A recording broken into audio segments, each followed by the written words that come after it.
For Louisiana versus all y'all, Jared Roser here with a man who's been called a disgrace to the star, as well as I like to call him America's beat writer, David Helman, another former LSU Reveille student media alum, spent some time over at ESPN covering LSU, and then has been out in Dallas for a lot longer than I think it feels like sometimes, working for the Dallas Cowboys and DallasCowboys.com.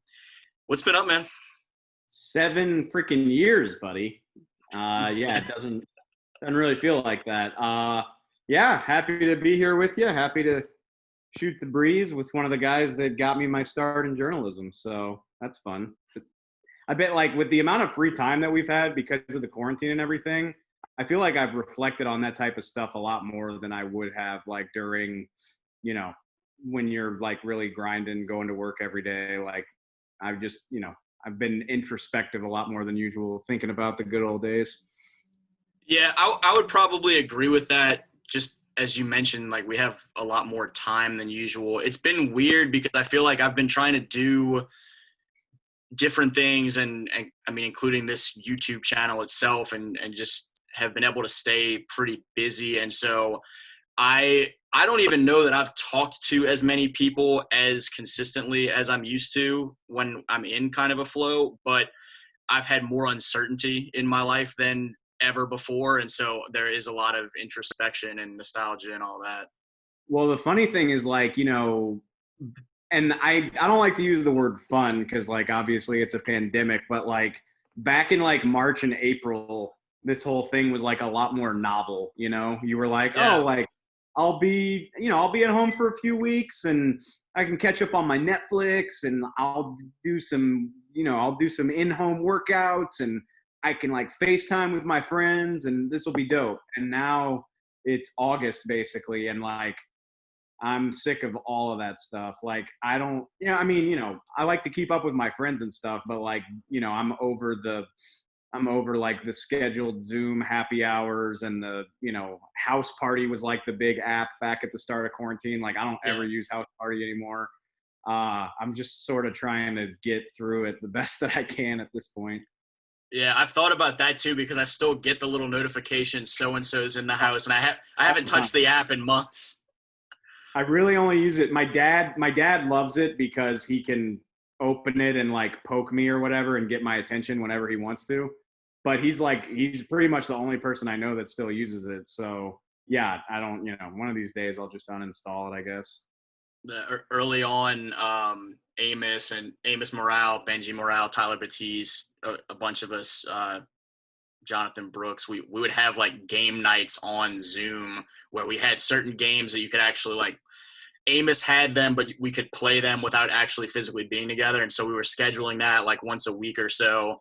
And Amos sent me a text Friday of some beats to listen to, and I haven't even listened to the beats in the last few days. It's weird how different it has gone now that we're in this for as long as we have been at this point. Yeah, and we still don't really know when we're going to come out of it, and it just sort of it kills my enthusiasm. Which, like, it would probably be better if I had the energy to have fun with it, I guess. But I'm just like, whatever, man. I'm gonna sit here on my couch and try to work out a little bit to keep myself from completely losing control of my life. But other than that, I don't really care that much about doing much of that stuff. I want to, just as I've talked to Amos or Andrew Lopez or Tyler at different points through the early month and a half or 2 months or whatever of this YouTube channel about kind of your career and just some of the specifics of how you got to where you are. But I kind of want to start with what you have been doing recently, sitting on that couch having bevs, is you've been having some calls, some FaceTimes, Zoom, whatever platforms with different Cowboys fans when they donate to a fundraiser that you guys have really been pushing out there. You say if kind of the receipt of the donation, you'll hop on and talk some boys with them. Just take me through that, kind of how that got started and how that's been going, to just kind of connect with some of these fans and get them involved get you involved in conversation with them, get them involved in the fundraising aspect. Yeah, it's been really rewarding, man. So, I mean, obviously, we've been doing this so long that even George Floyd is starting to feel like a kind of a distant memory, unfortunately. But at the peak of all of that, like right in the immediate wake of George Floyd's death, when the whole nation was in an uproar and there were protests everywhere. It was basically, there was just a group of us here in Dallas, mainly media members. It was, our friend Kelsey Charles was kind of the one that really pushed the idea that was like, hey, the kind of the line of the day, especially for white people like us, is like, silence is violence. You don't want to, don't be complicit, speak up, use your voice, use your platform. And we, working in the media, we have a bigger platform than most. So, it was basically like, well, we should be doing something with that. And it still is, it's such a divisive issue, which is crazy. I mean, the fact that the pandemic is a divisive issue is crazy, but we wanted to kind of touch as many bases as possible so that so anybody could find something to like about the cause, basically. So, maybe you're not super into police reform, but you want to help small businesses in the Dallas-Fort Worth community, that type of thing. Like I said, to where we're going to touch so many organizations that your money will go toward at least something that you like. So we spent a long time vetting a bunch of different nonprofits. We work with 4 of them and got them on board, and we launched it, and it's doing pretty well. And yeah, so part of that was just to encourage people to donate. This is like douchey and vain of me to say, but I was like, well, if you donate, I'll hop on Zoom, and we can't actually go get beers or anything, but I'll hop on Zoom and talk Cowboys with you. And like I said, it's kind of vain, but there's enough people out there that want to talk Cowboys with me that it's actually, it's been pretty good. I think I've probably done 25 or 30 of them, and probably raised somewhere between $500 and $1,000 just off of that, I think. And I haven't looked at the numbers recently, but the last time I looked, we were right around 25,000 for the whole campaign, which is outstanding. And that's just 6 or 8 of us here that, work in media and feel passionately about it. Just kind of driving it on. So it's been really rewarding.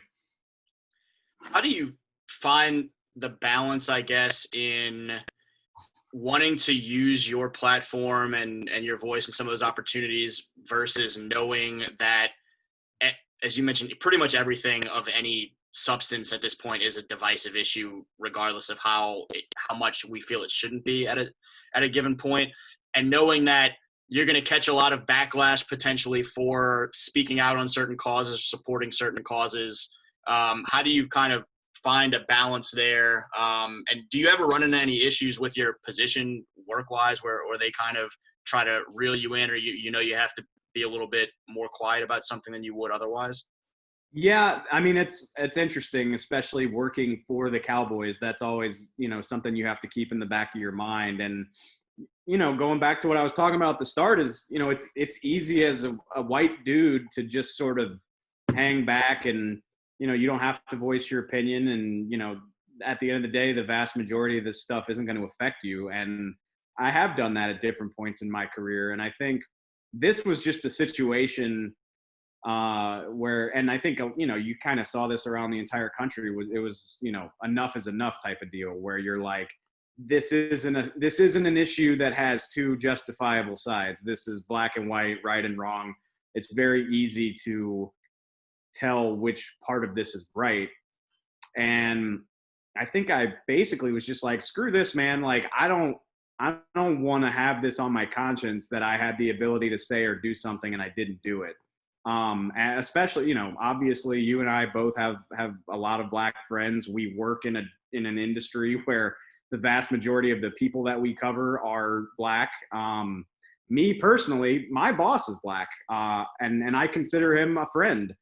And I was basically just like I said, nuts to this. Like, I don't want to be quiet, and to a certain degree, I don't even care what happens because it feels so obvious. And I mean, you're going to piss some people off regardless, but I basically was like, I don't care about or value those people enough to really spend too much time thinking about it. And honestly, in regard to this, like the feedback has been wonderful. I mean, like I've worked with my boss on the E.A.R campaign. He's been a part of helping us get it off the ground.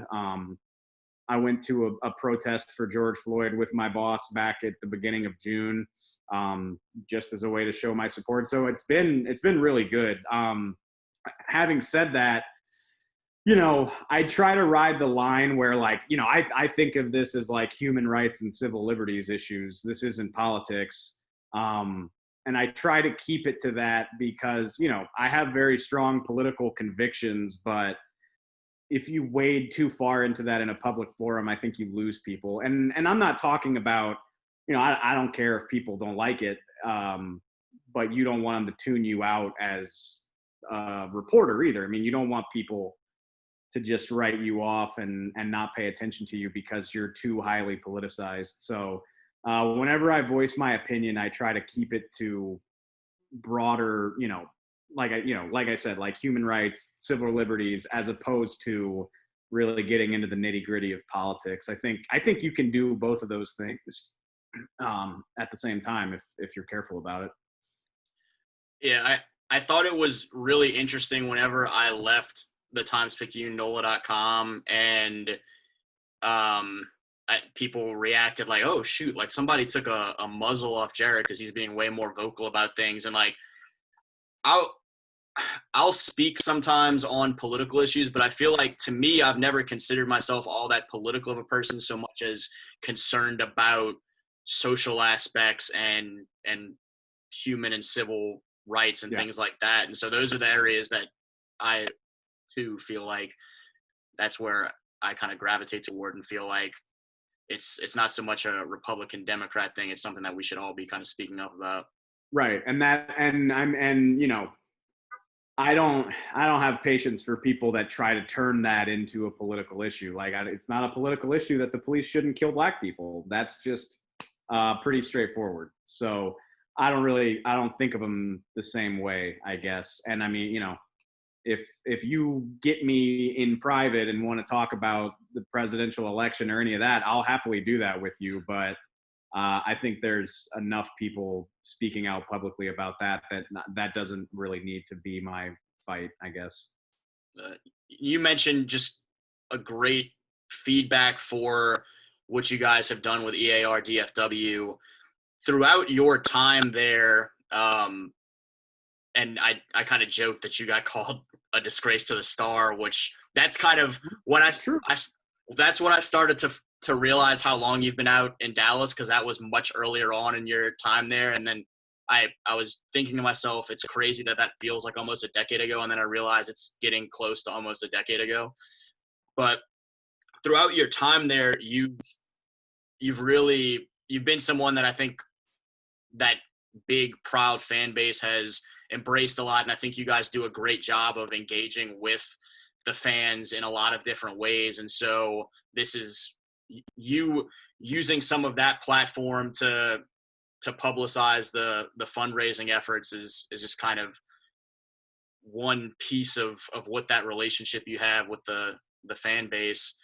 What has that been like for you to, I guess, just some of those conversations through the years and the way it's developed and kind of the way you've found your voice in that somewhat? I mean, I don't think it's much of a character. You're pretty much just you at all times, but just kind of found that comfort zone to be a clown and eating a bunch of French bread during the World Cup or doing a little film noir piece or whatever the case may be. Which got nominated for a local Emmy, by the way. Yeah, and look, rightfully so. That was a fantastic piece. I still I can't really wrap my head around that. No, it's been really fun and rewarding. Actually, Jerry Jones has a really great line that he loves to throw out there in situations like that where, I mean, obviously he owns the Cowboys, but, you know, he loves to say you can't really own the Cowboys. Like, you can only sort of steward them for a time, because like the Cowboys were there years before anybody knew who Jerry Jones was, and they'll be a thing long after he's gone. And it's obvious it's not as dramatic because there's a lot less money at stake in my case, but I kind of approach it the same way, which is to say, you know, it's not me that people are interested in. It's the Cowboys, but I am just sort of the conduit that they get that information from. And honestly, you know, I started this job when I was like 24, and it's intimidating. Like the size of the fan base, the amount of people that have eyeballs on you. And so I think in the early going, I just sort of wanted to fly under the radar and not get in the way. But then, you know, there's so many outlets that cover sports these days, especially a team as popular as the Cowboys. So I don't think there was like an epiphany, but eventually I just realized that like you gotta put a stamp on it. You gotta bring some personality to it. You gotta give people something other than the same information they're getting from 12 different outlets. And so I just kind of started to act more like myself, which is, you know, I'm kind of in for better or worse, you know? Yeah, for better or for worse. I mean, I'm an irreverent clown. You know, I've got a big mouth and a big heart, and I think that shows through in most of what I do. And it's, you know, you're not going to be for everybody. Like there's plenty of Cowboy fans that really do think I'm a disgrace to the star. Like there's plenty of people that don't like me. And that's fine because there's 18 million other places where they can get their news from. But, you know, I think I've really cultivated a following with, especially younger fans seem to gravitate toward me, which makes sense. And it's been cool. And honestly, these E.A.R conversations, it's been a lot of fun. You know, I've done calls with people here in Dallas. I've done calls with people all over the country, and it's kind of cool putting faces on the names of Twitter handles that you kind of see in passing and finding out more about these people. And you know, everybody's got a story, and it's been cool kind of hearing them. And in a way, it's like humbling to know that, you know, the stupid, and I literally mean stupid, like the stupid stuff that I do, you know, helps them get through the day or appreciate their favorite team. So it's cool to be that guy for people.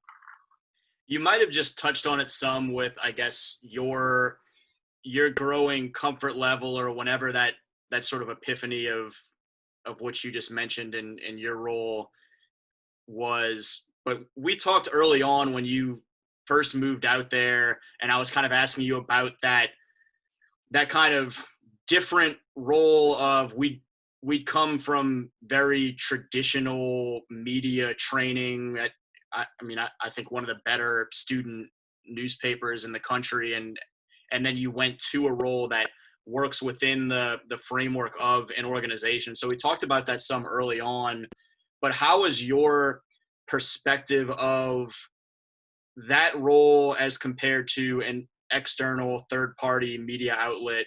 How is kind of your perspective of that and the opportunities there developed over time, particularly as I think that world itself has developed, because you see more and more of that at both professional and college levels now than you did back then.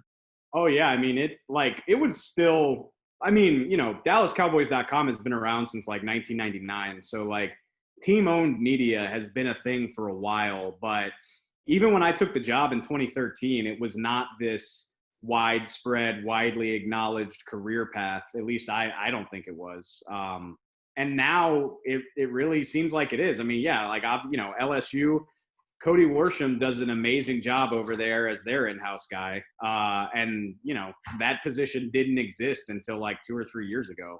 So it's definitely come a long way. And I mean, yeah, you hit the nail on the head. I was, as a traditionally trained newspaper journalist, you know, we had professors that said you weren't even supposed to accept a hot dog in the press box because it would taint your values or whatever. Yeah, shout out Jay Shellady. I'm not afraid to throw my name. I was sharing that story about Andy Schwemm's trying to break his own personal records for hot dogs at LSU baseball games recently with someone else, and me having to break him the news that Jay had just told a few of us that none of us were supposed to accept any food anywhere anymore. The number of times over my career that I've kind of stopped and thought to myself, like, man, Jay would shit a brick if he knew what I was doing right now, or like if he knew that I had agreed to the terms of this interview or like whatever. Like he would think I was ruining journalism, which maybe I am. Yeah, but so, coming from that background, I struggled with it. And, I didn't necessarily feel great about it, but I wanted a job. So, and like, to be perfectly honest, like my original but my original thought was that I'd probably only do this for 1 to 3 years before something else came along. But the job just kept growing, and I got more responsibility. I got to do more rewarding things like podcasting and doing TV work and stuff like that.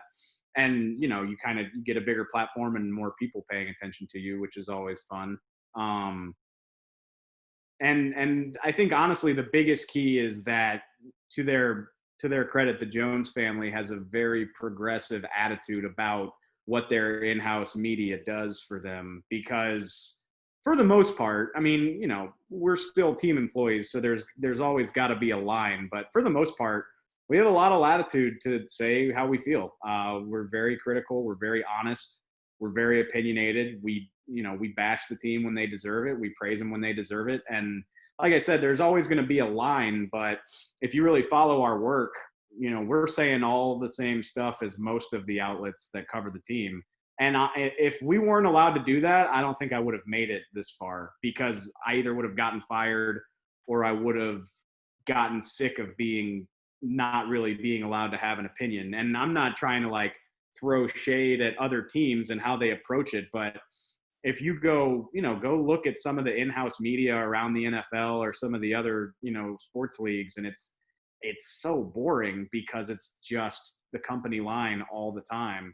And I'm way too much of a loudmouth to put up with that for very long. So I credit the Jones family for having that attitude that's allowed me to kind of flourish despite working in this role. I don't know if you've heard this, but you mentioned Cody, and I kind of smile a little bit anytime Will Wade, one of his running jokes with Cody is he refers to Cody as state media, as like a propaganda piece. But I love that. That's fantastic. It's very tongue-in-cheek because I think Cody does have a lot of flexibility, and Will's just kind of being a little bit of a clown and having some fun with it. But it's always really amusing to hear. I do. Yeah, it seems like Cody's got some flexibility, but like I'm always interested in talking to other people that work in-house about what they're allowed to do. Because, I've talked to people where I'm not exaggerating when I say like the coach and the GM have like final veto authority on the stuff they write. And like, they'll have them pull stuff off the website or, axe ideas that are in production. And it's funny to me because even though we're state media too, but if somebody tried to pull that with us, we would probably laugh at them and tell them to leave us alone. And which it has its pros and cons, because the less flexibility you have, the more you're probably more of like a part of the family, whereas, I have good relationships with people all over the organization, but people also know that we're opinionated and critical. And there's plenty of people that don't like me very much. There's plenty of people who don't understand why the family lets us do what we do. And so that's always a weird line to walk where, you're probably never going to be the most popular person in the building, but I'll gladly take that in exchange. I can deal with people not liking me if it means I can say and write what I want. Like, that's an easy trade-off for me. You had 2 decades of training for people not liking you. Exactly. Like I don't know if it's like a weird thing for me. And I care what people think. I'm not trying to say that, but like, it's pretty easy for me to let that stuff roll off my back. Like, you're not going to be everybody's cup of tea. And I made my peace with that a long time ago. So I don't spend a lot of time losing sleep about it. You mentioned kind of a lot of the different projects and creativity you guys have been able to enjoy over time and how that role is just built. I kind of mentioned a couple of the different pieces that I'd seen and enjoyed, but do you have one that stands out as one of your favorite episodes of a show or favorite kind of special things that y'all have done that was just for whatever reason stands out to you as if you had to rank your favorite pieces you've worked on would take the cake sort of thing? Or if it's not just one, if you have a couple that kind of stand out, whatever the case may be. Yeah, we joked about it, but it's very funny. It's called Ask the Boys. It's a video mailbag that I do. I've done it since I got here. And honestly, my boss would tell you, like, they started it just as a way to give me something to do, basically. Like, they were like, Dave's not on a podcast. Dave's not doing any TV shows. Like, is there some way we can sort of put him on camera and get him acquainted with the fan base so that people kind of know this guy that started writing for us? And it started innocently enough as me just answering people's questions, but then it got sponsored, and we had a little bit more resources, and we had more time to dedicate to it. And the other thing is, like, nobody really pays attention to it except me and my producer, who's a guy by the name of Caden Gates. And so, like, we just kind of do whatever we want. Like, it's almost like two kids, like, playing in the corner, and, like, nobody's paying attention to them. So Caden will bring me an idea, and, he's like, I want you to be like a detective, or like like an old school private eye. And I listen to him, and I'm like, okay, I don't like this part of the idea, and I don't like that, but this has potential. And then we make this whole stupid, 10-minute fake detective movie where I'm trying to find clues about why the Cowboys have been losing games. And it's a lot of fun. It's really stupid, but it's a lot of fun. The other thing is probably the documentary we did about Dak. Dak had this, like, amazing rookie season, 13-3. They go to the playoffs, 4th round pick steps in for Romo, and he's like the new hotness in the league. And I remember right after the season ended, I was like, I know how this goes. Football players always go back to their college town for pro day. Like, that's just a thing. Like, LSU always has former players hanging around when the draft guys are working out and stuff like that. So I told my boss, I was like, the first time Dak goes to Starkville after this amazing season is going to be crazy, and we should go. And we did. And Dak was super cool about it. Like, he gave us all access. He took us around all weekend. He took us to a Mississippi State baseball game. And I mean, we probably spent 48 full hours with him just filming it and talking to people in Starkville about what Dak means to the community. And, there's so many Cowboy fans who became Cowboy fans because that's where Dak wound up, like Mississippi State fans who didn't care about the Cowboys, but now they love the Cowboys, that type of thing. So my buddy Kent Garrison, we interviewed Dan Mullen. We interviewed, like, all of Dak's coaches, all that stuff. And we turned it into, like, an 80-minute documentary, and we won a local Emmy for it. And it was really badass. That's probably, like, the most rewarding professional experience that I've ever had, because, like, the whole concept was mine.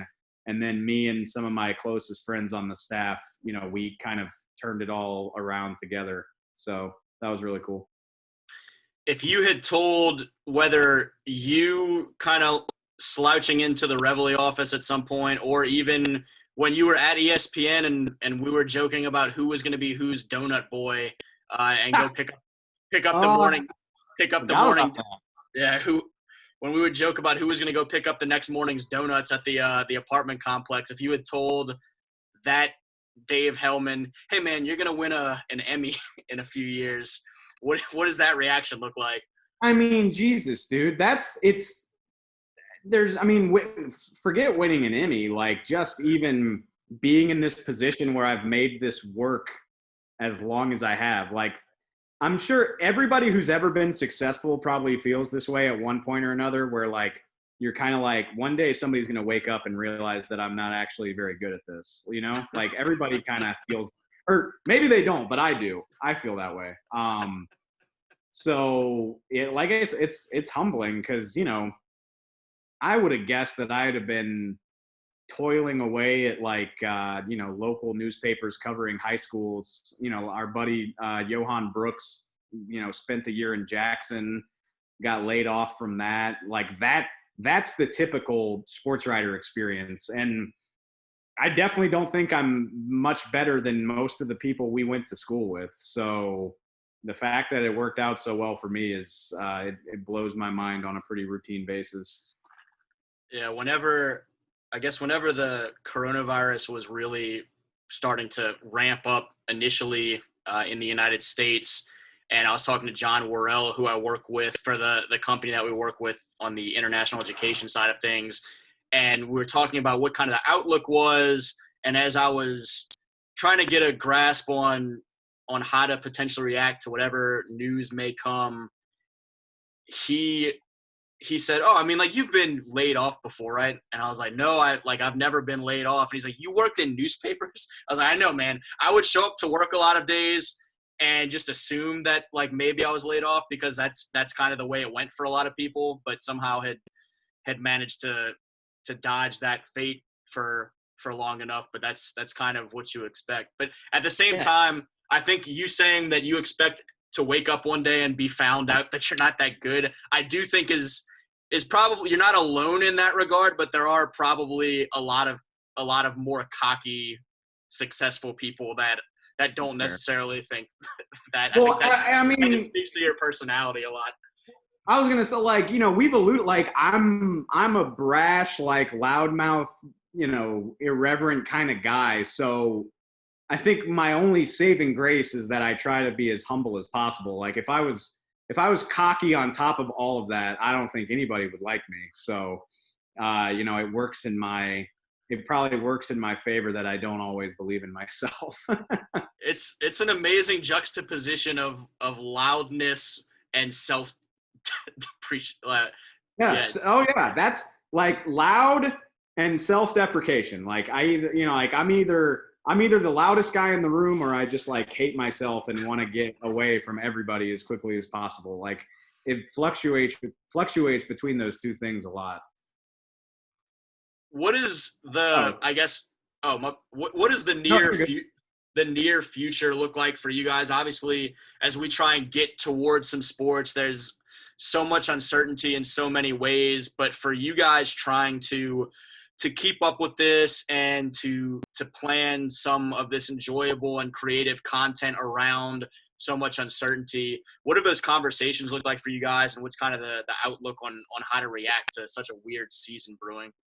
Dude, it's so frustrating. It kind of goes back to what we were talking about at the top. Back in like March and April, it was kind of novel. Like, we'll do these podcasts remotely for a few weeks, and like the draft will be remote, and it sucks, but we'll make do. And actually, I mean, the draft was a blast. It all went off without a hitch. But now you're actually talking about football, and not only is it all weird and unprecedented, but like nobody really knows what's going on. Everything changes by the minute. I mean, the Buffalo Bills had like 5 players test positive today, so they had to send those guys home. MLB's dealing with all their stuff with the Marlins. So like every day I expect something to change.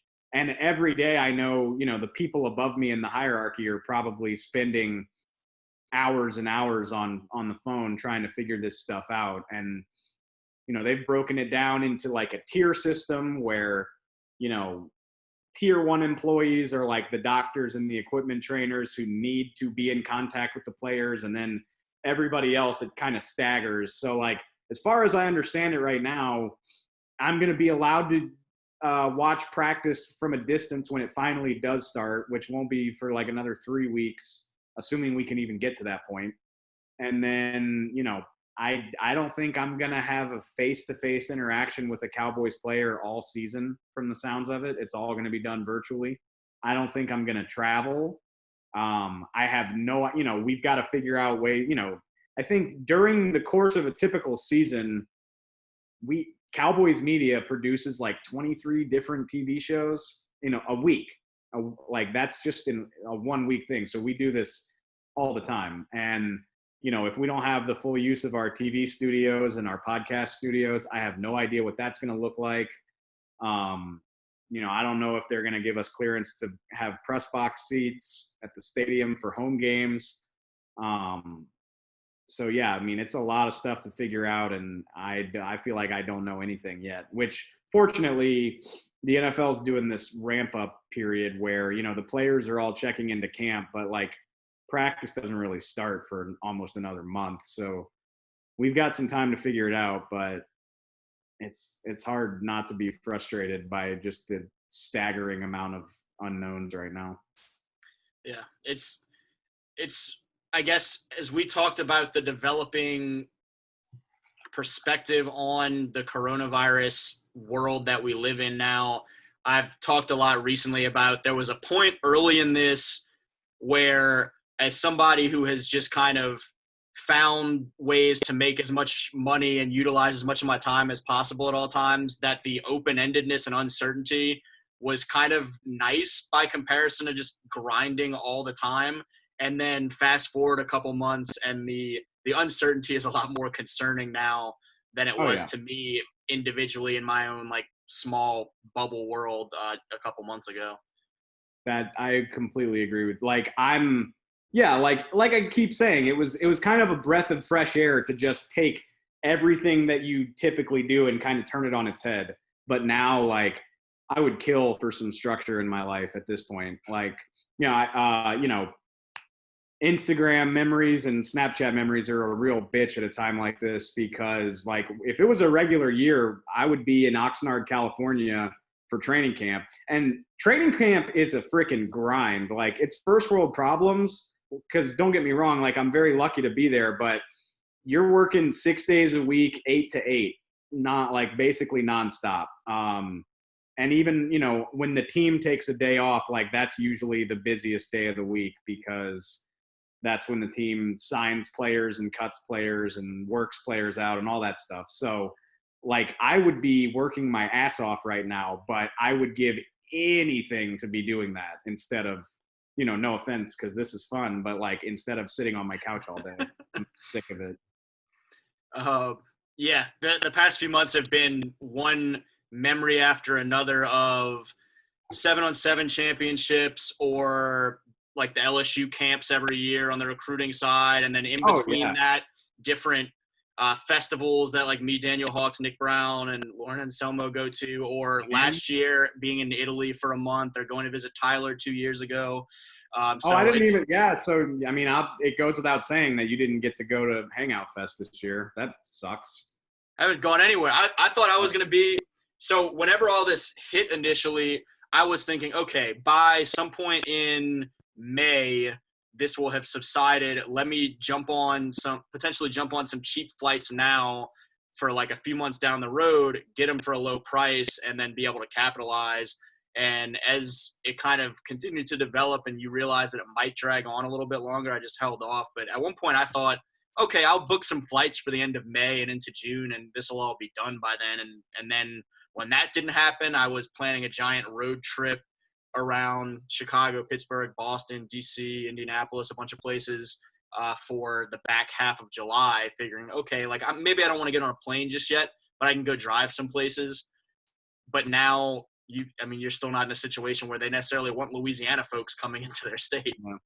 Dude, my dumbass, like, it had been my intention for a long time. As soon as I realized that the pandemic was going to screw everything up and all my plans were gone, I was like, well, I definitely I want to get a beach house, and I'm going to, because like you can still socially distance at a beach house. Like you don't have to do all this crazy shit. Like I just wanted to like sit on a porch and drink some beer and look at the ocean.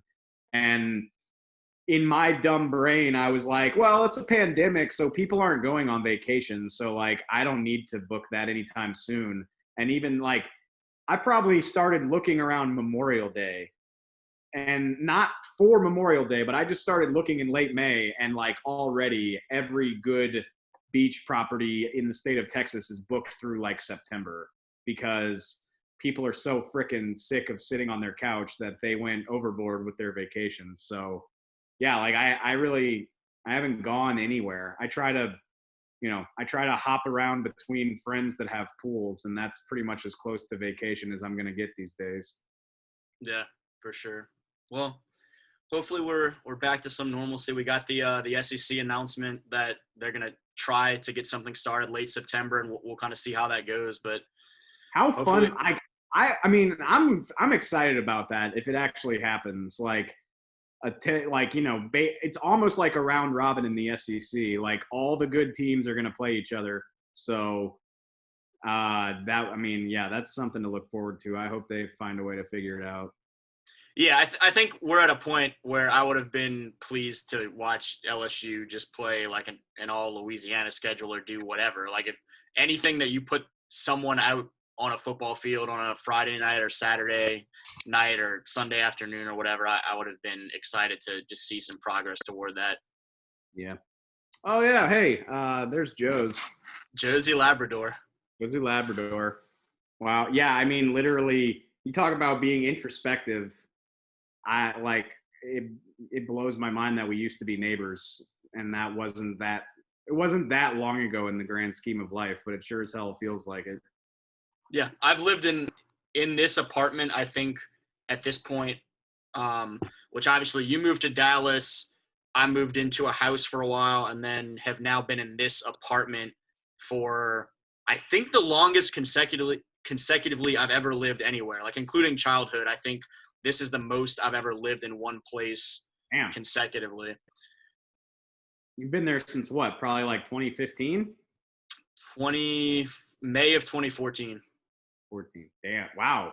Yeah. 6 years in a place that you don't own is a long time. That's pretty amazing. Yeah. I've had a few instances where I thought I might make a move to New Orleans or Chicago or elsewhere. I've had a point where I actually discussed buying this exact unit because I didn't want it's all individually owned condos within this kind of random complex. And I realized how much I hate moving and thought, if I'm going to stay in Baton Rouge, I'll just buy this place so I don't have to move. I respect it. But yeah, some things, still some flexibility now. I'm waiting to see if I may make a move into a house now at some point. But I feel like this will probably be the last place that I likely rent before making a power move. I've only been here for like a year and a half, but in 7 years, I've lived all over the DFW area. Like I've lived in Dallas, and then I've lived in like 3 other suburbs around Dallas. And this place is easily the best. So like, hopefully I don't have to go anywhere anytime, until I'm like ready to buy or something like that. Another kind of bringing some things together. At one point before all of this happened, I bounced off Tyler the idea of taking a long road trip to Shelody in Idaho, including a stop with you in Dallas for a few days, and then just kind of continuing our way up. That's hilarious because I was literally just telling somebody the other day, which I mean, I'm not tight with Shelody the way you and Tyler are. Like I haven't talked to him in a long, long time, but I was, talking about like not being able to take a vacation. I was like, one of my professors in college like has a cabin in Idaho and used to always say like he'd give us the keys, and like I would give anything to be doing that right now, like to be hanging out on the porch at Shelody's house. I assume the temperature is at least 10 degrees cooler up there. That would be badass. Yeah, y'all should totally do that, and you can totally crash with me if you make it happen. There you go. The beginning of plans that probably also won't happen because nothing seems to happen and work out right now.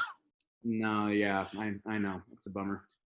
But I appreciate you, man, taking a few minutes to kind of chat about some of it. And we can do it again sometime if you'd be down to do it again. I mean, I said that I'm overdoing like the Zooms and stuff, but like it really it's fun to get human interaction and see another person's face. So yeah, I mean, anytime you want, I'm down. I just picture you now doing the kind of the little Scrubs joke of JD just longing for human touch and kind of grabbing his shoulder sort of thing. You just touch. I miss you so much it hurts sometimes. Yeah, for sure. Yeah. But, all right, man. Thanks again. Keep on doing what y'all are doing. I appreciate you sharing some of the stories with me. No problem, man. Thanks a lot.